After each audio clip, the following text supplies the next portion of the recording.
Hello and welcome to an all-new episode of Anime Brain Freeze. We are your partially snowed-in hosts. That'd be me, John. And I'm CC. I'm only reined in, but still. Anyway, this is the show where we review all the anime series from the previous season we did and didn't watch start to finish. In today's episode, John gets cynical with the wannabe idols from Girlish Number, and I will finally talk about one of the, in my opinion, best sports anime of all time. In recent history, anyway. Haikyuu. But before we get to our two reviews, there's something we quickly want to mention in regards to future podcast recordings. Because the next episode 25, will be running 1 week late. Because I won't be able to record an episode in 2 weeks. So no new episode until March 5th after the one we're recording right now. You know what? Do we get? I think our listeners will be willing to forgive us because it'll give me time to mess around with my Nintendo Switch. What? Yeah, that's a good reason as any. I mean, anyhow, John, you wanted to say something in regards to a small anniversary we're having.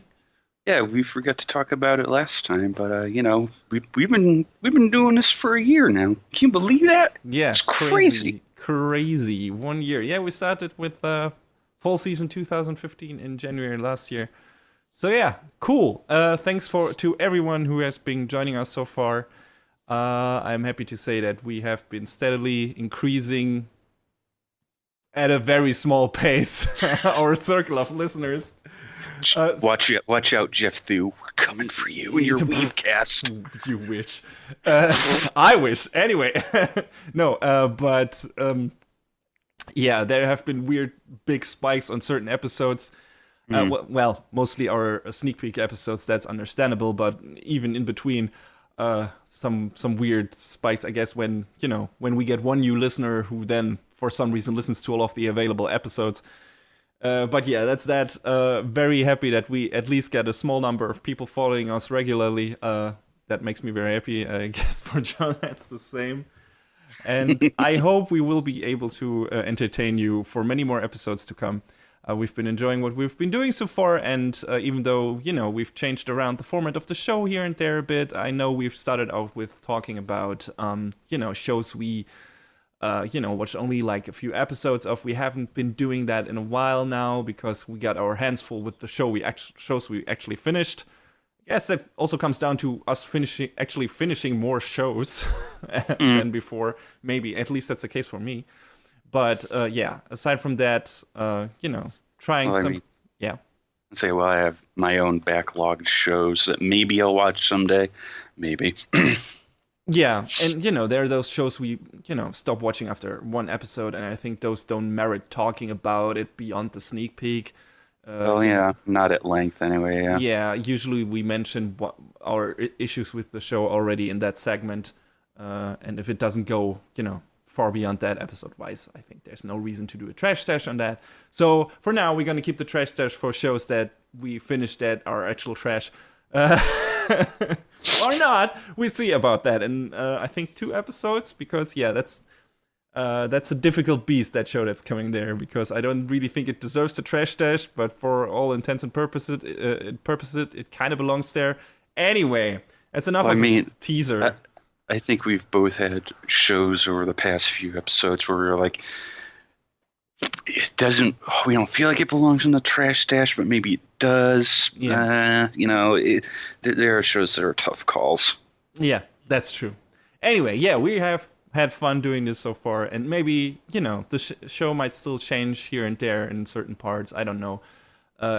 We have been doing the news segment here and there when we had time for it, but, it's not a mandatory thing, as you've probably noticed too. Like, it happens when we feel like it. But it's not a bi-weekly occurrence, or, we don't do it for every episode, especially if we have like 3 reviews or the sneak peek, because there's enough to talk about and we don't want to record for 3 hours or something.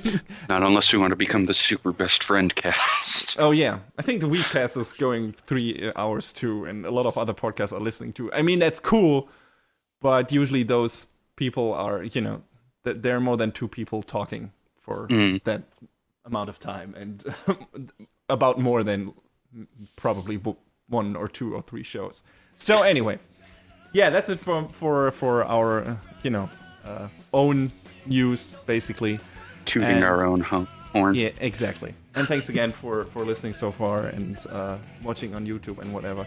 Let's move into our actual reviews for this episode.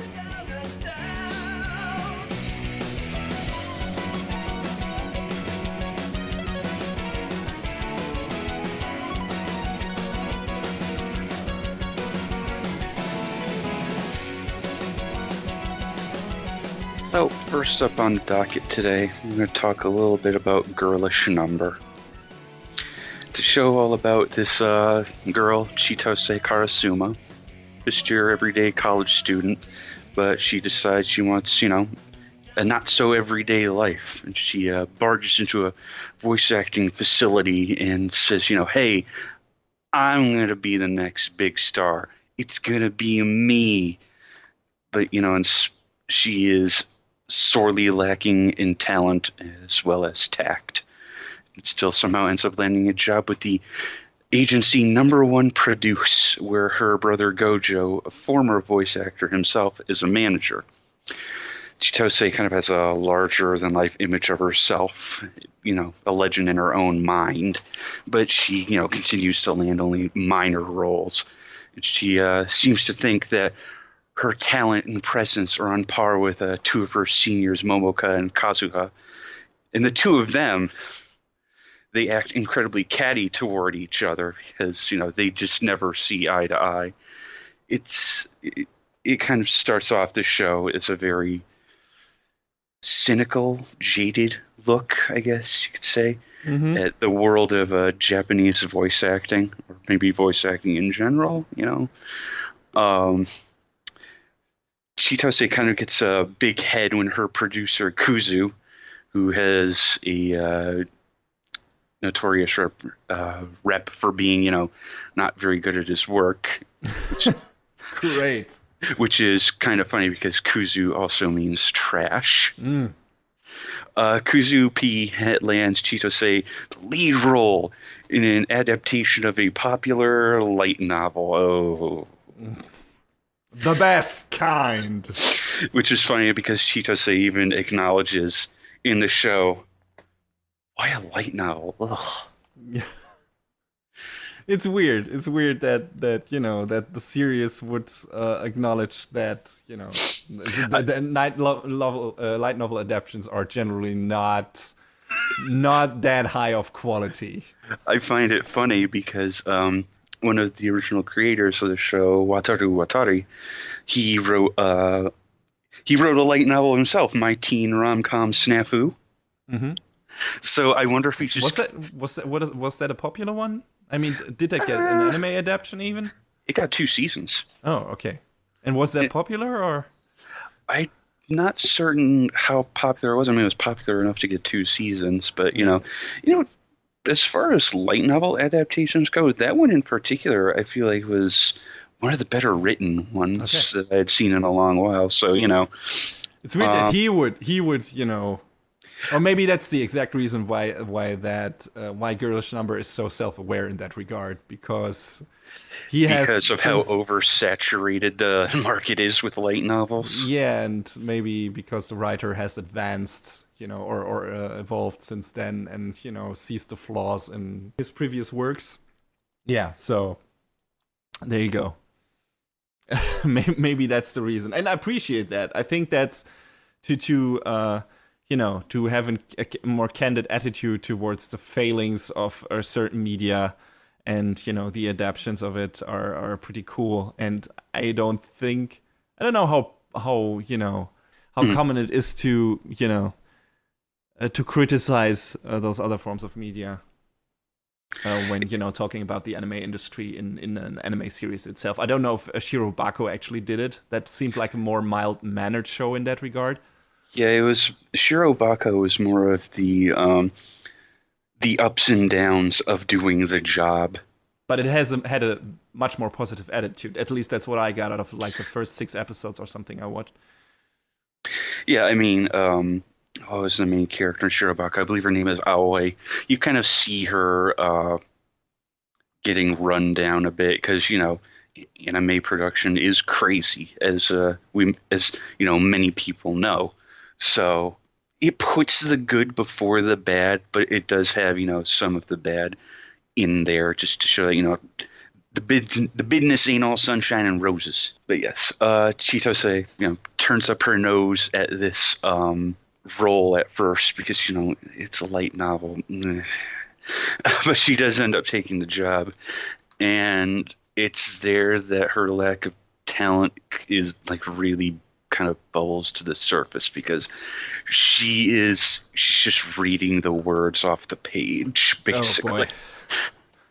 So no acting skills whatsoever. None. Like her lack of expression and emotion is like, hey, can we retake that? Can we retake that? You know what? Good.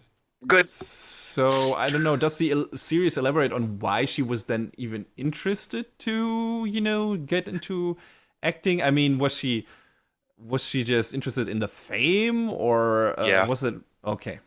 She wants her name up in lights. She wants to be super popular. She wants to be all these things, and it's like, if you don't have the acting chops, it ain't gonna happen, honey. Well, is she willing to put in some effort into actually, getting better, training, doing workshops and stuff like that? Yes and no, because it's made apparent to her. She has the realization that, wow, I got to get better, but it kind of starts off that she doesn't know how to get better. Okay, she has no understanding of what actually makes a good voice actor. Pretty much. Oh boy. That's a shame. I mean, but that also could be very funny if made into a good running gag. If somebody explained to her, you have to do that and that, and she just totally doesn't get it. Does that happen in the show? A little bit. Okay. But I mean, obviously she's faced with, making choices about her choice of career, her attitude toward it, because, she's very self-important. And a lot of the friendships that she's trying to make along the way. Because, if you act like you got a big head and you can't back it up, well, But is there an actual development, or does the show, basically show her failing over and over again and, not learning much from it and making fun of that, or... There's a lot more failing than there is learning life lessons. The other characters, I feel like, have interesting backgrounds, and, they kind of come to terms with each other, and, they get along more or less. But Chitose's arc is kind of like not really there because it feels like she doesn't do much to try and change herself in spite of seeing the writing on the wall. So she's more trying to worm her way through it, or? Yeah, I mean, towards the end, I kind of towards in the absolute 11th hour, I kind of feel like she sees that, but it doesn't feel like there's enough done along the way that it's tough. It's a very rough arc for her that I feel it doesn't really fully pan out the way it should. But that might also be a commentary that is very real. I don't know. Is it just is Chitose used as the main foil to show the kind of failings and problems with that industry, or do the other characters get equal screen time in that regard?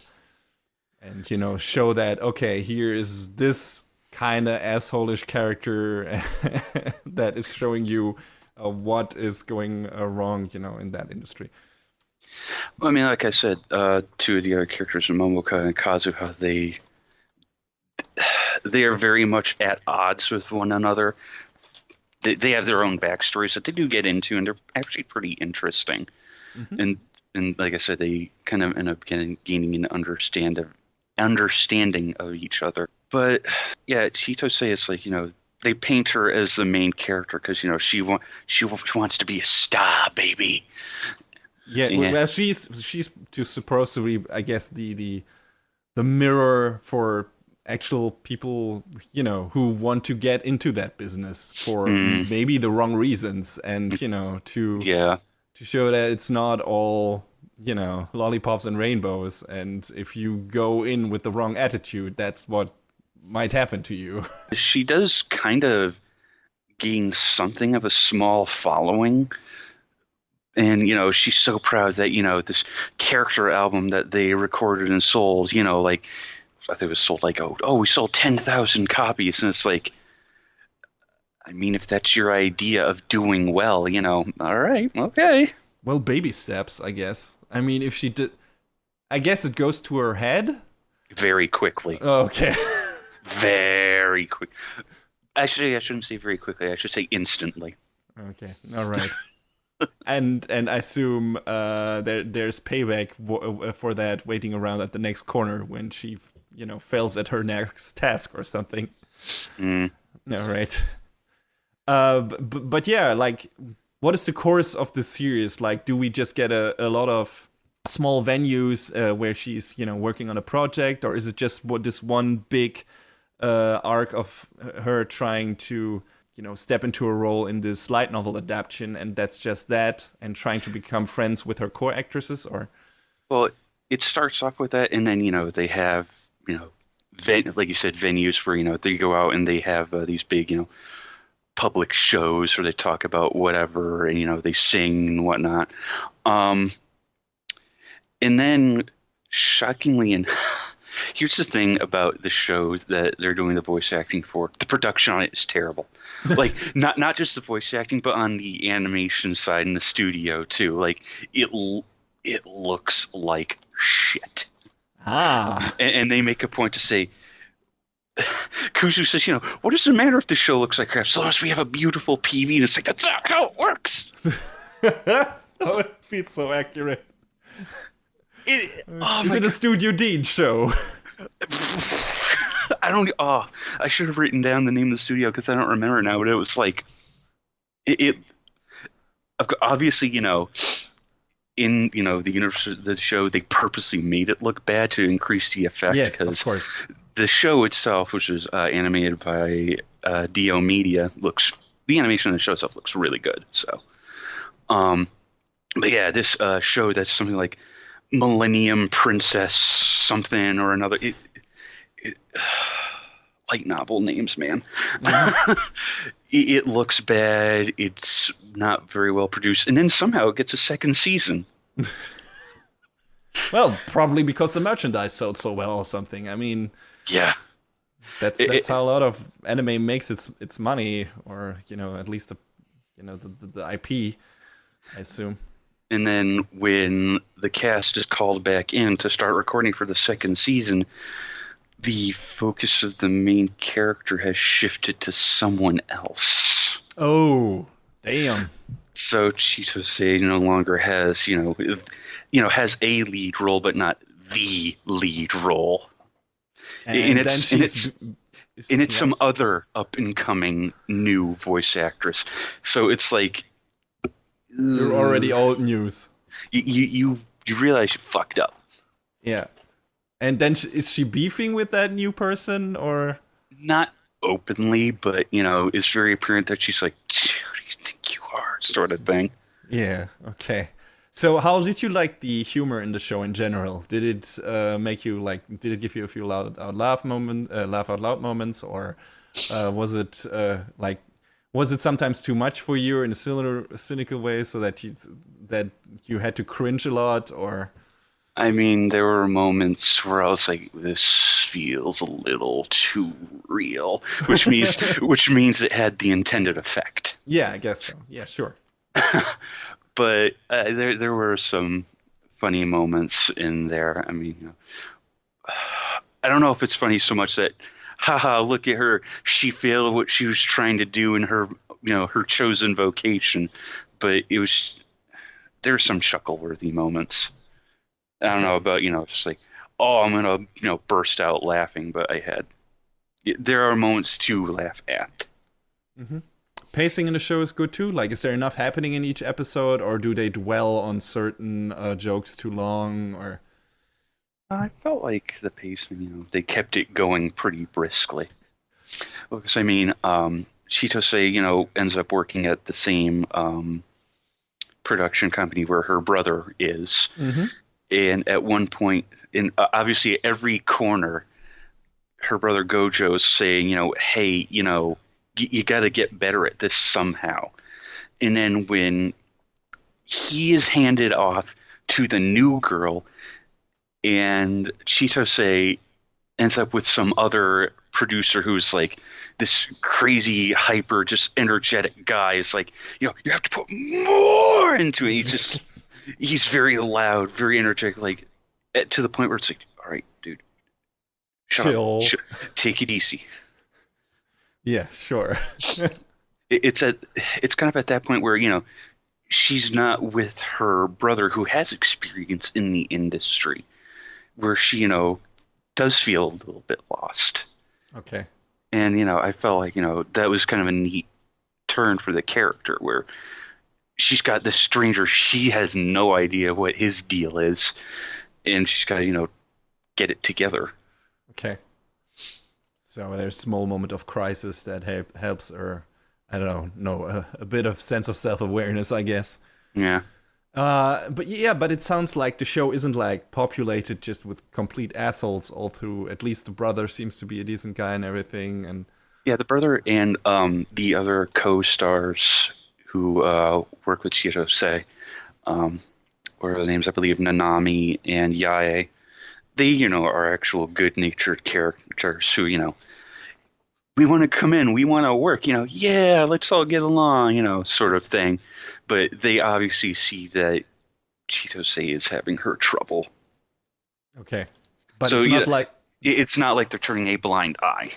Okay. And it's not like you're watching that show and are like, oh my god, I hate most of these people. I want to see them fail. No, okay. They don't paint it up like that. I mean, even though Chitose is bad-natured and not talented to an extreme fault, I don't feel like you're rooting for her to go down in flames. Okay. So did you get out of the show enjoying it overall? Did you have some problems with it in certain parts? Are you looking for? Is there room for a second season or something that you would be looking forward to? I mean, maybe. I don't know how much they can play up her being, a doofus again. But maybe they could show her actually making something of herself in another season. As far as I recall, the show was an original anime. It wouldn't have any previous work backing it up. So who knows? Maybe they could do more with it. Okay. You watched all of Shirobako, right? Mm-hmm. So which view on the production side of anime and everything did you enjoy more? Like, did you enjoy more the somewhat emotional but uplifting and optimistic view of Shirobako, or did you enjoy the cynical approach by Girlish Number more or equally? I mean, I think they're both worth liking for different reasons. Because, again, like you said, Shirobako is like, it's something you watch and you feel good. Girlish Number is just something you watch and you're not really sure about the state of the world. Okay. So it feels like those two shows are, kind of, playing in the same ballpark, but are geared to a bit, kind of different viewer. It sounds like Girlish Number is more the show for me because I started watching Shirobako, and though it was kind of interesting, it just felt a bit too.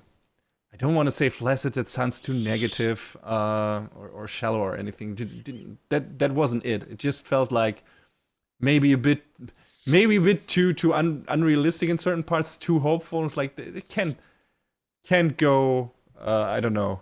Maybe I didn't get far enough into the series, but it felt like, okay, if we believe, we can do this.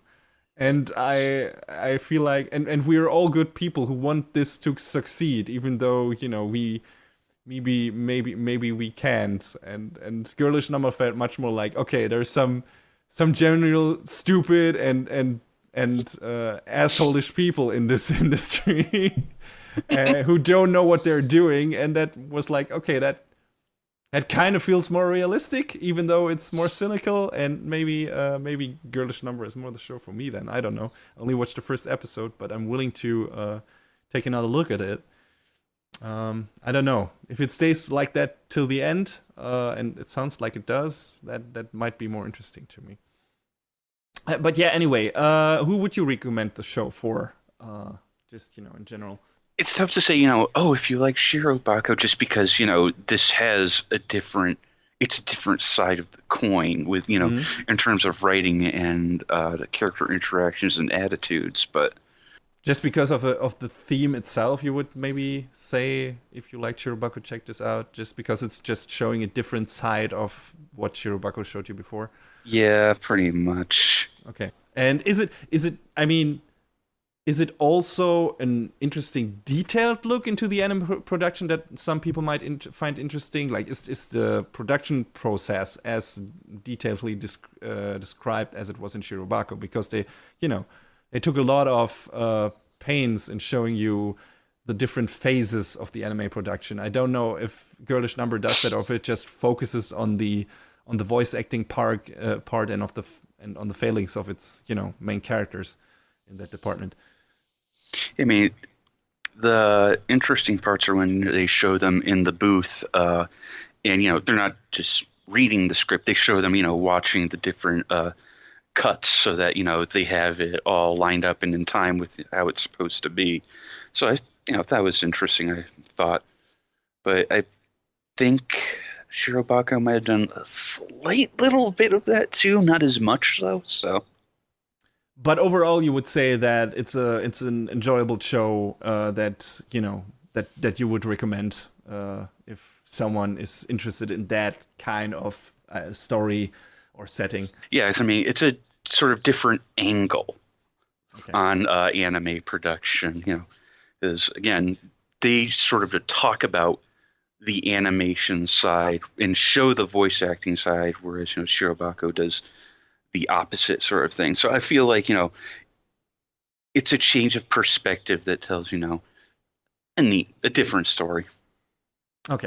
Also a change of tone I appreciate. So there you go, people. If you're interested in that kind of story and can deal with a bit of cynicism. A bit? A big deal of cynicism. The characters openly remark, man, this industry is messed up constantly. And I can't add anything more to that, so let's head over to the next review.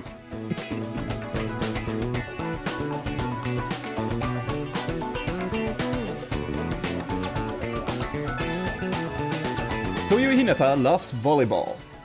He starts playing in elementary school after he sees the ace player nicknamed the Small Giant, or Little Giant, of the Karasuno High School volleyball team on TV. Because he's captivated by that guy's performance and his jumps and his style of play and everything. So yeah, he gets big into volleyball. However, in his first tournament match in middle school, with a cast of teammates that he quickly assembled, because he pretty much was the only one who was into volleyball at that time, apparently. Hinata suffers a crushing defeat by the hands of a far superior team, mainly through the actions of one of their best players, the so-called king of the court, Tobio Kageyama.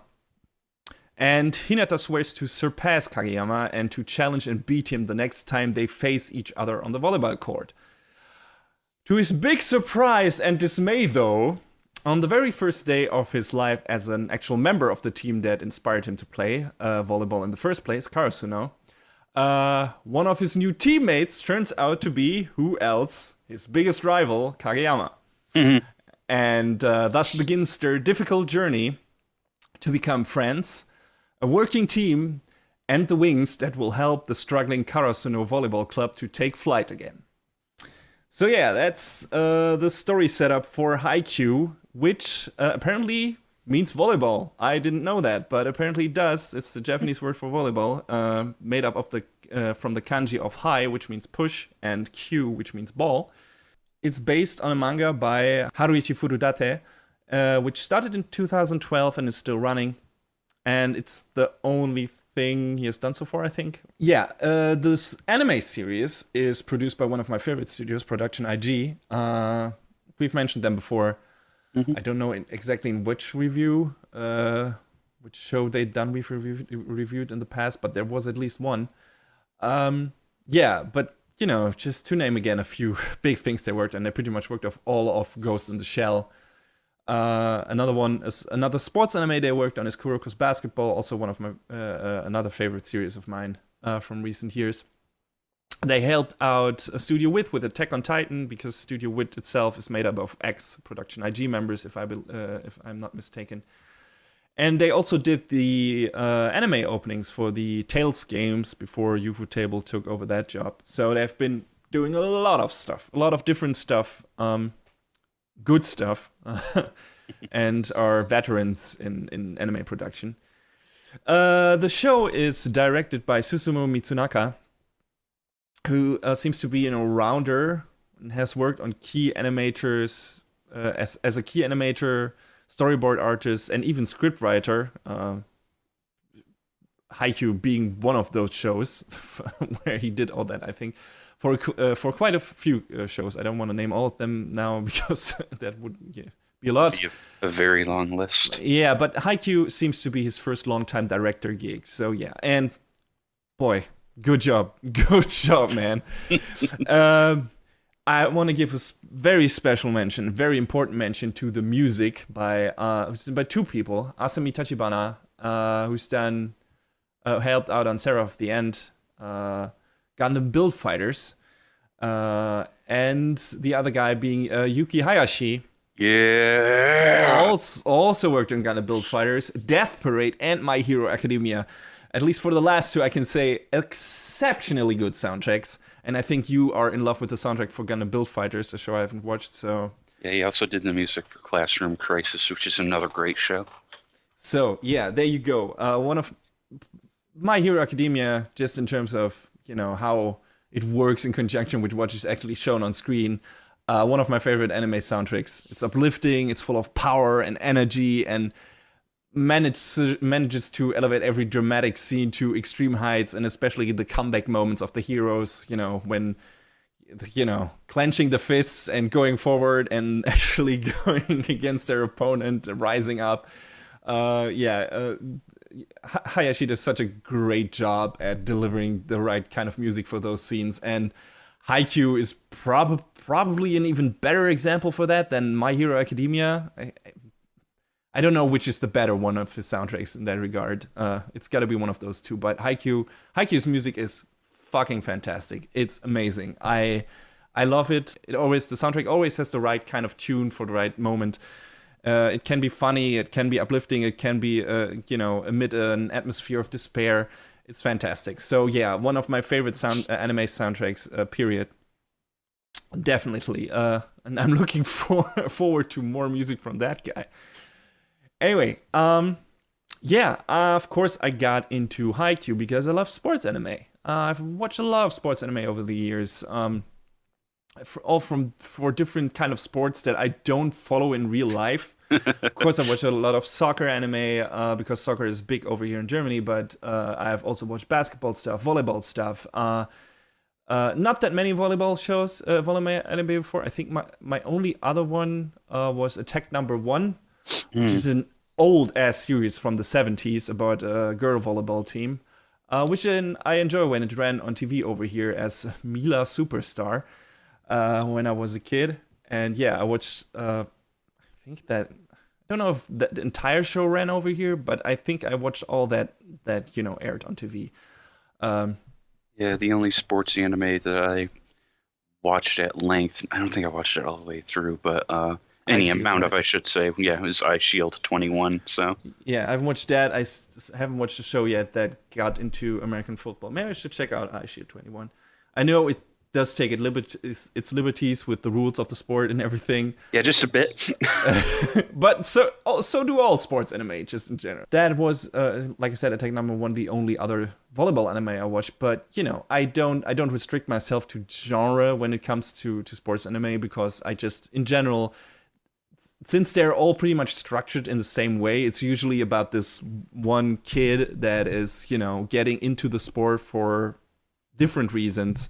In Slam Dunk, it's because the main character is in love with a girl and wants to impress her, and in Yowamuchi Paddle, it's because, I don't know, the main character wants to get people into the anime club, and the only way to get them into the anime his anime club, which is his real passion, is to win a race on his bicycle, which he turns out to be very good at. Racing with. So there are different ways that the characters get into the actual sport, but then they discover a passion for it, or they had a passion for it to begin with, and then they have to rise up, get better at, take an underdog team to new heights and to the national championship and everything. It's kind of always the same approach, and Haikyuu isn't really that different in this regard too. You got the kind of different setup, because the main characters and his rival have to work together. I haven't seen that to that extent yet in another anime, where like sworn rivals get into the same team and have to become friends. that happens in different series, but not right from the get-go. So that was an interesting approach, and you got Karasuno, who were this once great team, but are now struggling and haven't really had a good, success rate in recent years. So, it's this new generation that has to try to get the team to greatness again. So, just from the basic setup and everything, it feels kind of standard. But, that's about all I can say in terms of Haikyuu being a bit of standard fare, because it's hard not to let this turn into the ramblings of a completely assimilated fanboy. But it has to be said, just in terms of production alone, Haikyuu is one of the best sports anime in existence, in my opinion. The animation by Production IG is on an insanely good level at all the time, but it gets downright amazing during dramatic and important scenes in a match, of which there are plenty. The character models are sharp, crisp, and colorful. There's so much care being put into the realistic movement patterns of the players. There's so much energy, fluidity, and detail in every motion in this show. It's breathtaking on many occasions. There are not that many anime that look as good as their openings, their opening animations, because, I don't know. That happens for a lot of shonen animes, that the openings look so much better than the standard animation in that show, because they're done by a different team and everything, and serve as a showcase to get people, into actually viewing the show. But Haikyuu goes there a lot of times in the matches, especially in its third season, which is one that just finished up and is arguably the best one. There are many showcase scenes during the matches in that show where so many gears have to work in conjunction to make the scene look good, and there's so much movement and there's so much energy and fluid motion. It's fantastic. It's just a joy to look at, and it's exciting and riveting, and I don't know, fantastic. It's just from the production side alone, music and animation and everything, that show is amazing. A really, really good job by Production IG. Like I summarized before, the story starts out with Hinata and Kageyama having to find a way to work together as a team, and then over the course of 3 seasons, we get a few single matches, a training camp arc, and 2 tournaments that culminate in the match against their, for now, biggest rival team. And that last match is basically the entirety of season 3, which only has 10 episodes, but still, you would think that's way too many episodes for a single match to keep the interest level high, right? But far from it. The match doesn't even start until the 2nd episode of the season, and Haikyuu is so good at building up tension for that encounter that you're already at the edge of your seat when the teams haven't even started trading blows yet. So, yeah, Jesus Christ, this it's just the pacing and the staging and the setup in a lot of those matches are so good and work so well. That just stood out to me on many occasions. And what's also great is that pretty much every member of the team gets their important shining moment where their personal development as a character and as a player contribute to the growth of the team's capabilities. I don't know, there in sports anime you always get like, okay, this is, I don't know, the strong silent type and he is good at that part and he's a good blocker and he's a good attack guy and everything. And of course you have that here, but there's also this kind of personal character development or you know, personal hurdle that the people have to overcome, and you know, that happens over the course of the series, and you might have like this one character that doesn't really, you feel like he's not really developing in every match, but there is kind of a steady evolution, and then there's like this one important scene in very late in the series for that one character that you have been waiting for, and it's so worth the wait, and it's such an amazing scene. So it's great how the build up in this show works and how much care and time was put into the character development when it comes, you know, to becoming better players in this team. So yeah, I really like that. There are a lot of well-working dynamics put in the show to make the members of the opposing team interesting as well, and not just, you know, what you get in a lot of fighting anime and, you know, in fact, whatever kind of genre, that you maybe just have the shallow bad guys. I bet you could name a few shows, John, where you know. Oh yeah, got just, I think many of us could. Yeah, where you got just this monologue spouting evil dude who's just super powerful. You don't really get that here. That, you know, not all of the opponents are super well developed, but you know, a lot of the important players get like background stories. They're still sympathetic. You know, there can be some snarky assholes, but you know, they're still understandable and still relatable and everything. So it all works. They all feel very human. And for example, one episode of the third season is focused pretty much entirely on the clashing ideologies of the two opposing coaches, which I haven't seen that much in a sports anime.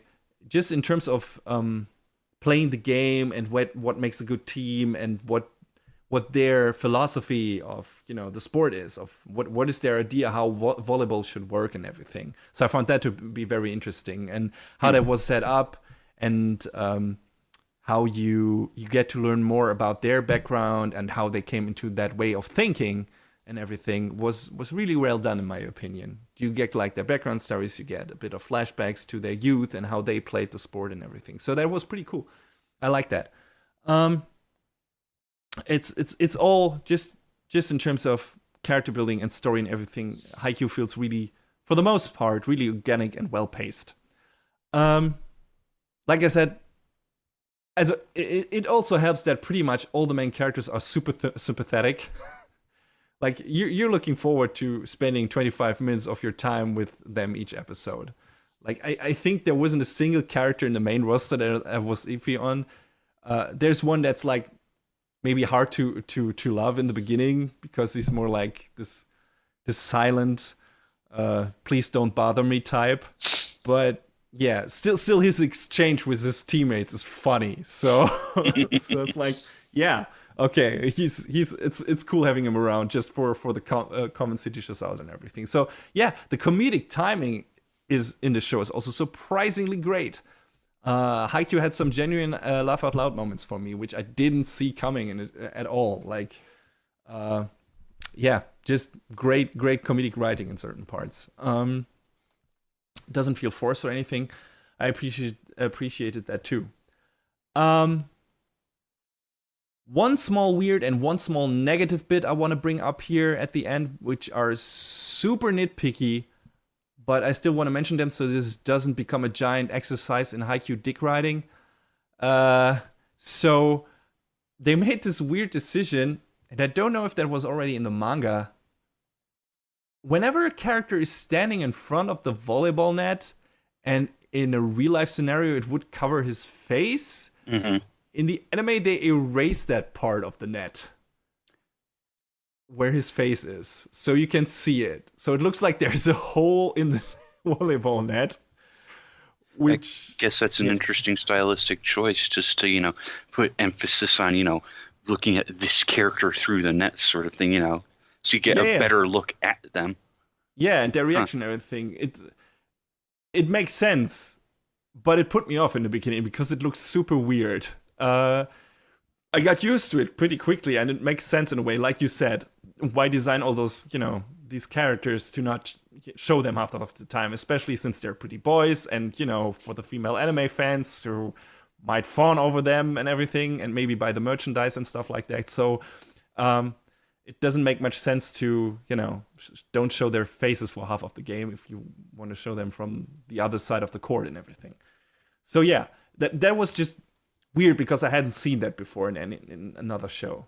But like I said, I got used to it pretty fast, and I'm, maybe I'm one of the few people who even had a problem with that in the first place, because maybe everyone else was like, okay, that's weird, but new.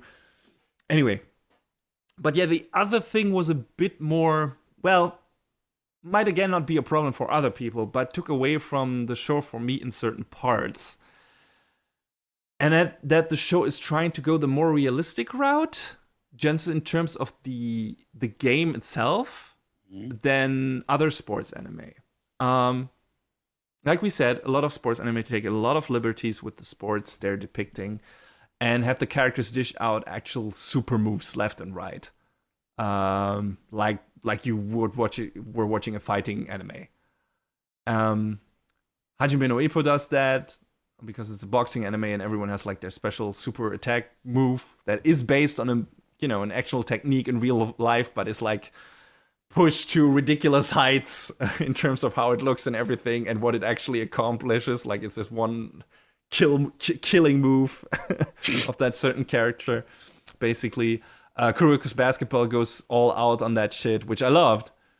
Even Attack Number 1, that old ass show that I talked about earlier, did it back in the day, hitting the ball in a certain way so that it would move in a way that it could never in real life, split up visually into three different balls, move around like a hurricane or something, like a tornado and stuff like that.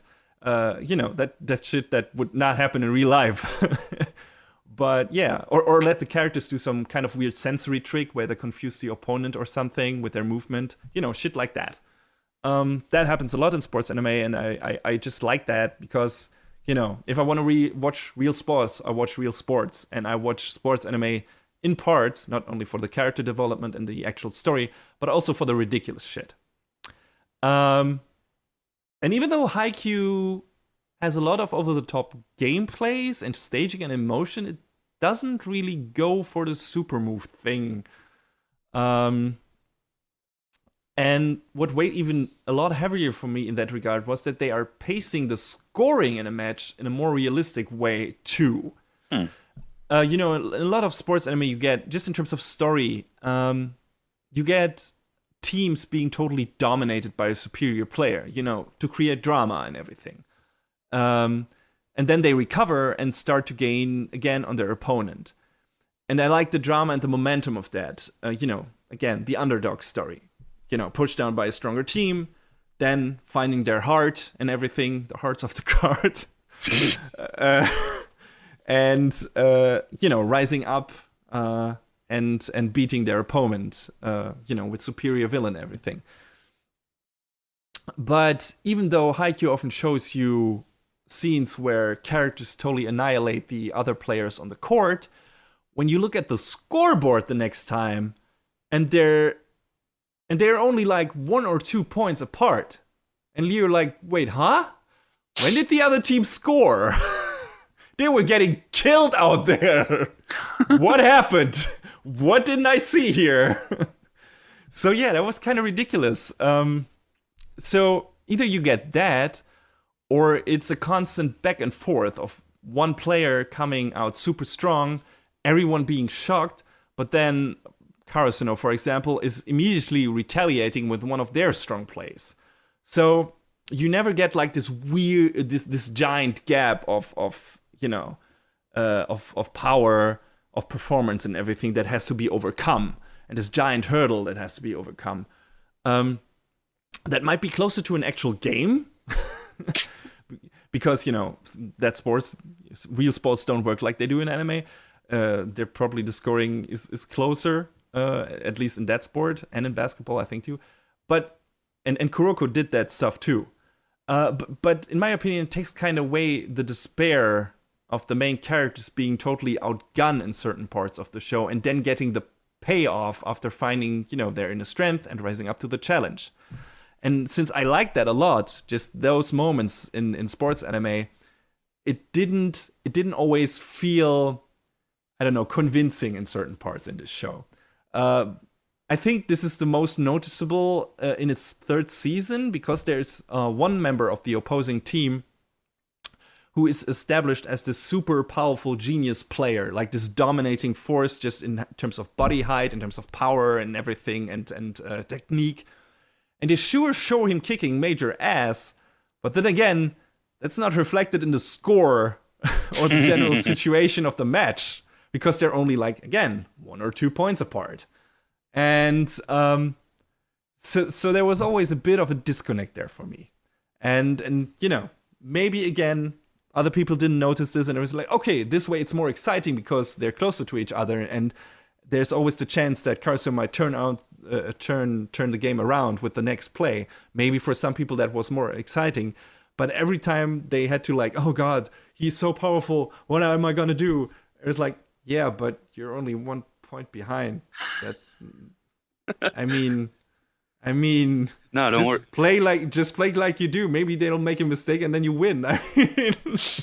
No, but overwhelming power. Yeah. It never felt that desperate in that regard, and I had to kind of zone it out a bit, like ignore it a bit, and like, okay, yeah, they're very close to each other, but just concentrate on how it feels and how it's depicted on the court itself, so that it makes more sense to me. So I don't know exactly why they did it. If that was for if they thought that would make it more exciting if they were closer together, or because they wanted to make it more realistic. I assume the latter. But anyway, that just was like this small thing that stood out to me, that already stood out to me in Kuroko, because you have like this weird disconnect there. Nevertheless, these very small gripes aside, Haikyuu is so fucking good in all of its other departments and delivers such a great quality overall that I barely noticed the problems most of the time. Or like I said, was able to ignore them. I loved every second of that show from beginning to end. Like I said, the third season is probably the best, closely followed by the first. The second is not far behind, but they spent quite a few episodes in the training camp, and that can never be as exciting as the actual tournament matches. So yeah, still a great season overall in my opinion, but the other ones are better. So yeah, if you like sports anime, hell, even if you like great anime period with sympathetic characters, stellar animation, and just a well-polished package overall, you must give this a watch, in my opinion. I joked about it before, like, if you like sports anime and are not watching Haikyuu, throw yourself off a cliff. But seriously, if you like sports anime and haven't watched Haikyuu because you think it's just a shallow Fujoshi bait because of the pretty boys or something, or you don't like volleyball as a sport, aren't interested in it, please at least watch its first couple of episodes. I can promise you, you won't waste your time, and I'd be surprised if it won't get you hooked. Just because it's so well produced in so many aspects. That's pretty much what I said about, maybe not said, but also what I also thought about My Hero Academia, which has a lot of, okay, we've been there, we've seen that maybe, in certain parts, and this is an old story in a way, but it's so well done in this show that it's worth a watch, and it will get you hooked, probably. So yeah, I feel kind of like that about Haikyuu. It's not very different from other sports anime, just in terms of story, maybe, and setup and everything. But the way it's done and performed and crafted is so good overall, and so I don't know, so perfectly done that I don't know, it just shines in pretty much every aspect. So yeah, I loved it. And for those of you who've already watched it, I say definitely check out Jeff Thew's series of analysis videos on Haikyuu's openings and why they do such a good job of introducing you to the show and getting you hyped for it. I really enjoyed those videos because, yeah, I totally agree. and those openings are some of my favorite. Oh shit, that's a spoiler from my show, from my video that hopefully will come out soon. But yeah, you can expect one of the Haikyuu openings to be on there for sure. John, any questions about the show? I've been rambling on as I tend to do when we both didn't watch a show and it was only me. And you know, do you have a slight interest in the show at all, or is it like, oh man, I'm really not into volleyball, even after everything that I said right now? You got too many anime in your backlog. What would that show need to even make you watch it? I don't know. It's not out of like any dislike. I just don't really watch sports anime. So okay. But from everything you have said, and you have said a great many things. Yes, I know. Sounds like Haikyuu is pretty damn good on many fronts. Just out of pure interest, what is it that? Why do you not flock to sports anime, or why are you not that interested in them? Is it more because you're not that interested into sports in general, or is it like the standardized story format, or is it just something else? I mean, I guess a little bit of both of those. The only sport that I watch a lot of, and even that's not that much, is football. American football, I should say. Which is probably what made you watch iShield. Yes. And outside of iShield, I can't, off the top of my head, think of any other representation of it. Then again, you could say the same with volleyball and Haikyuu, I'm sure. Yeah. It's sports anime, at least in West, has a difficult standing because people who like anime usually don't watch that many sports, just in terms of, demographics and everything. And people who like sports want to watch the real thing and not the anime. Right, yeah.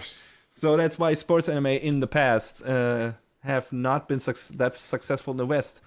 At least that's how I think it was in America. Over here, I don't know. I remember certain sports anime being at least very popular with when I was a child. Soccer anime, to be exact, in general. Like a lot of people that I know from school watched when there was a sports anime about soccer on TV. A lot of them watched that. So maybe that's a bit different over here. I don't know. Or that changes once you get to a certain age demographic. But still, yeah, I always was interested in that specific brand of anime just because of how the stories are usually structured. But yeah, I can understand why, if you're not interested in a sport, you wouldn't be interested in the show itself. All I can say for people out there who feel like John, check out the first few episodes, see if it clicks. I'm pretty sure it could, even if you're not that into the sport, just because of the characters, just because of the production itself.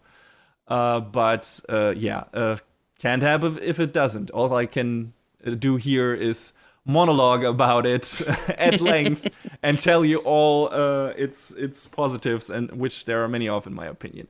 But I've done enough of that, so I'm gonna wrap up with saying I'm super happy that the manga is still running, and I can't wait for the next season of Haikyuu.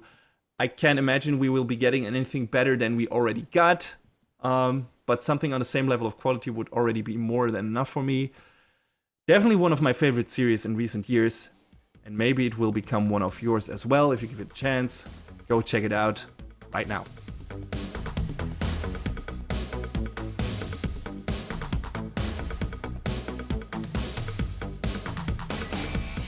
And that's a wrap on the 24th episode of Anime Brain Freeze. All the music in our show is from the Double Dragon Neon soundtrack by the amazing Jake Kaufman. Please go to vrt.bandcamp.com and check out his awesome work. You can find us on YouTube, Facebook, Twitter, iTunes, Stitcher, SoundCloud, and animebrainfreeze.com. Leave us comments and questions anywhere you like, or send us an email to animebrainfreeze@gmail.com. Thanks for tuning in, we hope you had a good time, and please join us again on our next show. Macht's gut! Take care, everybody.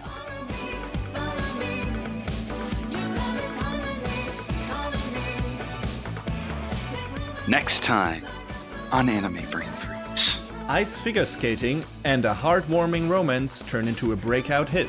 And a familiar job in a new workplace.